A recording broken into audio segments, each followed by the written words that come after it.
Here we go. Well, hello there. How is everyone? You amazing, beautiful, wonderful people. It's me again. This is video 2 of 2. The first day I've done 2 videos in a day for some time. I'm not going to go over how ill I am. I don't want any sympathy. But if you do have any sympathy, maybe like the video. Maybe subscribe. I think we're nearly at 50%. I haven't been pushing that, have I? Anyway, so we talk about this, because what am I talking about? I did a video earlier. We was looking at the Liam Payne case. Some people had reached out to me and had sent me some clips of, I'll put them on the screen, of Brian, some posts. And look, I think the room's split with respect to Brian. I'm beginning to think that Brian is a bit of a scapegoat. He could potentially, me and Brian Harvey did a live. I'm going to try and get Brian back on the live. I might give him a message today. He might want to join me for tomorrow. Because I feel like Brian Harvey hit the nail on the head here. He was like, look, we spoke about who was going to take the rap. Someone's got to take the rap because they've got to appease the masses. And the downside is I don't think it is going to appease the masses, but they've got to do something to try to appease the masses. And I think the only way that we would see some kind of degree of appeasement, if that's a word, it is now, I made it up, possibly, would be to see Rahilio Norris get 15 years and then spend a lot of time in the showers with Big Bubba as he uses him as a fucking bog brush. That's what I'd like to see. Now, is it going to happen? I don't think so. I think Rahilio Norris is going to walk, which is what Brian Harvey had basically said. Watch his bases, this motherfucker's going to walk.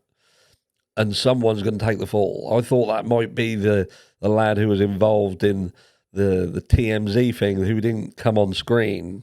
There's going to be someone more obscure out the way. But Brian had come forward, not Brian Harvey. Brian, we'll go Brian if we mean Brian. We'll go Brian if we mean Brian Harvey. It's easier that way.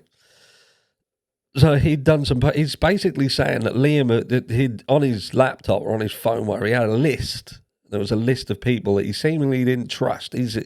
Brian is trying to. Brian, I'm going to get really confused there. Brian is trying to suggest that Liam Payne, there was something going on. And I think that in that sense, we all think that something's fucking going on. So is Brian, it's going to become very difficult.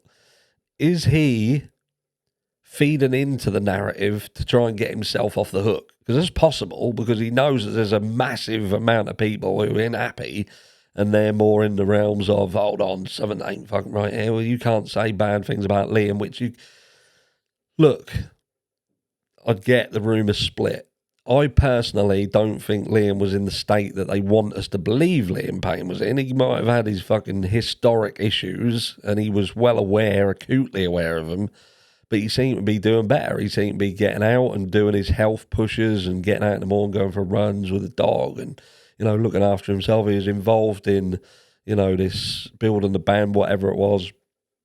Had stuff out, up and coming. He seemed to be all right. And we've got nothing, no video evidence. We've got no proof of anything, really, that would suggest what we're being told is accurate. Even the fall, we don't have proof of that, apart from some sketchy motherfucker Brett saying, oh, it definitely happened, because he saw it, even though he didn't see it. And the wedding planner, who I don't know whether she was originally a wedding planner, but she saw it, but she didn't see it, she heard it, then turned to Brett, he's doing his own thing, and she has to go to him, and then he takes a picture and sends that to TMZ, I'm guessing. But yeah, but Brian, he's seemingly suggesting, look, something else is going on here. Liam Payne had people around him, and they weren't fucking trustworthy. He had a list, and it went back to kind of October. And he wants to get this story out.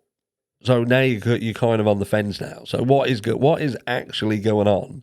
Is Brian feeding into a narrative to try and get himself off the hook, to try and feed into that? So there's something bigger here.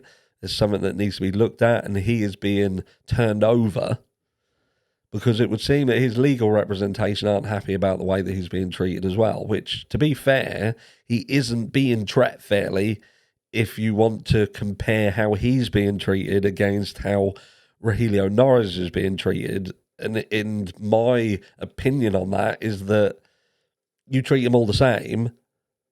They all need to be, if you want to hold them in fucking custody or whatever, then Rogelio Norris needs to be held in custody. Why would you hold Brian, not Brian Harvey, he's nothing to do with it. Why would you want to hold Brian, but then not hold Rogelio? Because I'm guessing Rogelio Norris was absolutely the go-to guy. He was the person who facilitated everything. He was potentially the person who led Kate Cassidy to leave. Kate Cassidy still, I believe, holds a fucking key here to some degree. She must have some information, some insight into what was going on prior to her departure. Why did she depart? What was going on?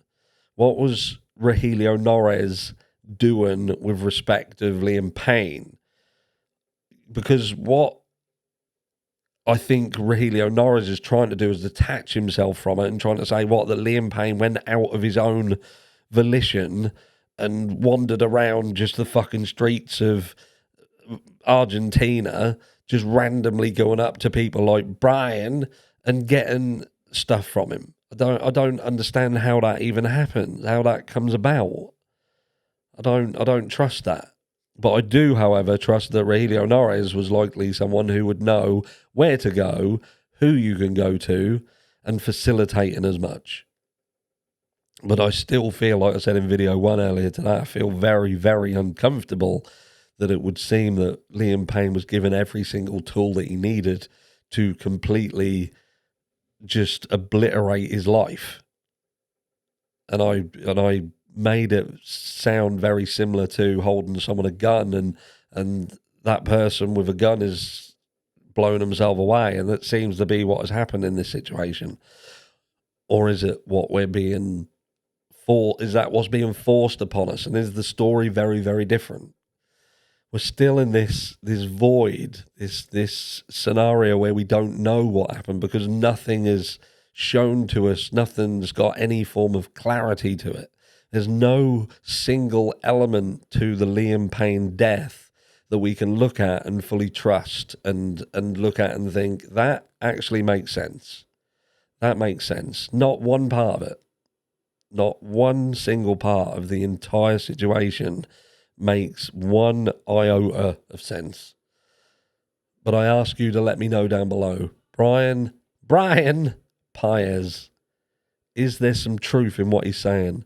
Was Liam Payne scared of the people who was around him? Was there a list of people who he didn't trust? Was he speaking to Brian about things that weren't right? Or is he just trying to fabricate and feed into that narrative that don't look at just me, there was more happening? Because the more this goes on, the more I do feel that more was happening. And I fear that Rogelio Norris holds the key to it and he's going to walk. Let me know down below what you think, and I'll catch you all tomorrow. Blah.